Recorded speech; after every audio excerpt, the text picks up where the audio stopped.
Hi everyone, Teddy Baldassarre with TeddyBaldassarre.com. In this video, we're looking at a new GMT watch from Tissot within the Seastar collection with the Seastar 1000 GMT. So in this video and on this channel, we cover watches available for purchase on our website, TeddyBaldassarre.com, as an authorized dealer. So throughout this video, if you have any further questions, we'll have a link in the description down below to the product page if you want to learn more or purchase the watch. But guys, without further ado, let's jump into the video. Now at this point, Tissot has really solidified itself as one of the leaders when it comes to Swiss watchmaking at the more entry-level perspective, while still in tandem with that, providing some watches that I think are great aspirational pieces for those that are getting into this world. Now models like the Gentleman and PRX now symbolize the brand in many aspects, providing features, specifications, and a level of attention to detail typically only found much higher up market. In the extremely popular affordable dive watch category though, Tissot also has long counted on the Seastar 1000 collection among its crown jewels, offering solid finishing, a mass appealing design, and a Powermatic 80 caliber with an extended 80-hour power reserve, all starting at around $700. Now more recently, Tissot has added the professional diving-oriented Seastar 2000 with a larger 46mm case and 600 meters of water resistance. Now to complement those pillars with a useful complication, Tissot recently announced their new Seastar Powermatic GMT here at a limited edition for the United States market. It's priced at $1,225 and also offers a true GMT caliber by the way of ETA, while providing some great finishing along the way, making it one of the most value-packed GMT watches in the world of Swiss watchmaking. Starting with a conversation on the wearing experience presented by the Seastar GMT, it's important to state up front that this is the kind of watch that you'll notice its impressive presence immediately. Now the case measures substantially at 46mm in diameter, a 51.6mm lug-to-lug, and a 15.6mm thick case. As far as I can tell, this is a slightly modified Seastar 2000 case being repurposed with its GMT caliber while sacrificing some of the watch's impressive water resistance, with the GMT still serving up more than a capable 300 meters of water resistance in its own right. Now this is a very big and heavy watch that is really only going to work on larger wrists on that spectrum. So I would say 7¼ inches or 18.4 centimeters and up is probably the sweet spot for this watch. Not a watch that I could personally pull off with my wrist size, but I think there's plenty of people that this is going to be viable for. There's also just going to be many that it's not going to be viable for. Now getting into the finishing of this case and bracelet, the central case offers polished lug tops and recessed polished elements along the case sides, with brushing utilized almost everywhere else. At 3, we have a large 8.3mm screw down crown set beneath the hulking faceted crown guards. Now turning the watch over and working in tandem with the screw down crown is going to be an exhibition case back, which allows for the aforementioned 300 meters of water resistance rating, making this watch a perfect companion for pretty much every aquatic scenario that you want to throw at it, despite it being more in the GMT format. One difference between this case and the Seastar 2000 is going to be the lack of a helium escape valve,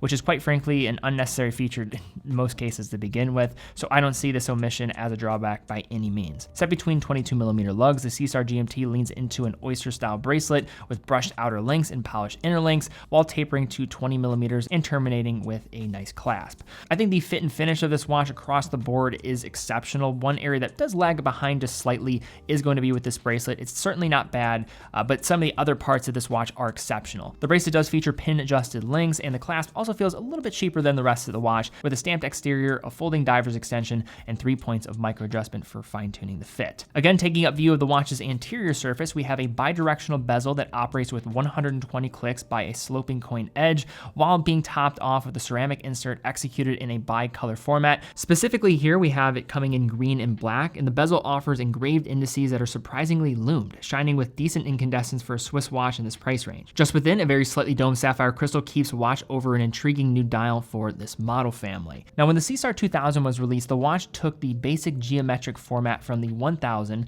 and added a few more refined touches, including a wave texture primary surface. The Seastar GMT follows a very similar example, but now here with a dark gray primary dial surface, offering an eye-catching vertically brushed surface treatment that almost looks like an anthracite in its color and does offer a lot of visual interest. The geometric indices are applied, with each also being inlaid with green luminescent material that pairs with the bezel indices and giving this watch a nice decent glow in dark lit environments, but still probably falling a little bit behind some of the Japanese competition, but definitely still suitable for the job. The faceted pencil style hands are again borrowed from the 2000, here making room for the hand stack for the red GMT hand with an exaggerated arrow tip that offers its own tiny helping of lume. Dial text include Tissot's word mark in 1853 at 12 and no less than 4 lines of text at 6. At 3, a faceted date window gives way to the white on black date wheel. That is a nice finishing touch on the dial that works well in terms of legibility while also giving a more elevated overall feel compared to the basic Seastar models. However, while this dial is indeed sweet for the price, the most powerful point of value being offered by this watch I think has to be the GMT caliber on the inside. Now this movement is part of the Powermatic 80 family of calibers, being based specifically on the C07.661. The caliber specifically exhibits a utilitarian level of finish with a matte effect across the bridges and other movement components with an engraved wave motif present on the oscillating weight. As we've already mentioned, this is also, again, a true GMT caliber, offering the independent adjustment of the local hour hand more commonly seen on more premium watches, but of course we have been seeing more and more as of late. If you're traveling, this is the type of functionality that allows for much easier setting of the watch when you're changing time zones without the need of resetting the entire watch or stopping the balance. As far as the technical specs go, the GMT version here of the Caliber 80 operates at 21,600 vibrations per hour or 3 Hertz to allow that extended power reserve of 80 hours to take place. By slowing the speed down and modifying the gear train, the movement was originally designed to operate at a 42-hour power reserve, so this is really allowing that maximization there. And in terms of testing, now this is just anecdotal evidence for this specific version that we decided to review here. You're looking at -5 to +2 seconds a day. This is pretty good, and I think generally what you can expect. Of course, this is just anecdotal evidence. I do find quite frequently when we're testing Tissots, pretty consistently is going to be in the single digits. So really running well out of the factory.